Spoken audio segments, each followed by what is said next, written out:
Inter ఫలితాల వివాదంపై మౌనం పాటిస్తున్నారు టీఆర్ఎస్ నేతలు. మాట్లాడి ఇబ్బందులు పడే కంటే సైలెంట్ గా ఉండటమే మంచిదని భావిస్తున్నారు. ఫెయిల్ అయిన విద్యార్థులొచ్చి కలిసినా స్పందించలేకపోతున్నారు అధికార పార్టీ ఎమ్మెల్యేలు. ఇంటర్ ఫలితాల వివాదం టీఆర్ఎస్ పార్టీకి ఇబ్బందికరంగా మారింది. అవకతవకలపై విచారణకు ప్రభుత్వం కమిటీ వేసిన విద్యార్థి సంఘాల ఆందోళనలు కొనసాగుతూనే ఉన్నాయి. విద్యార్థుల ఆత్మహత్యలు ఆగడం లేదు. విపక్షాలు ప్రభుత్వాన్ని విమర్శిస్తున్నా అధికార పార్టీ నేతలు మాట్లాడలేని పరిస్థితి. ఏ ఇబ్బంది వస్తుందోనని సైలెంట్ గా ఉంటున్నారు నేతలు.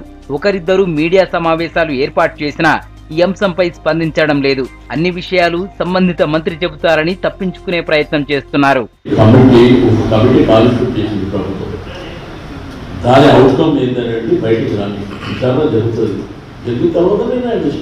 ఇంటర్ ఫలితాలు వచ్చినప్పటి నుంచి సొంత జిల్లాకే పరిమితమయ్యారు మంత్రి జగదీష్ రెడ్డి. ఫలితాల్లో చిన్న తప్పులే జరిగాయని ఆయన చెప్తున్నారు.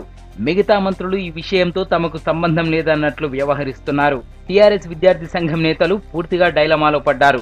తప్పు జరిగిందని అంటున్నా పైకి మాట్లాడితే పార్టీ అధ్యక్షుడికి కోపం వస్తుందేమోనని భయపడుతున్నారు.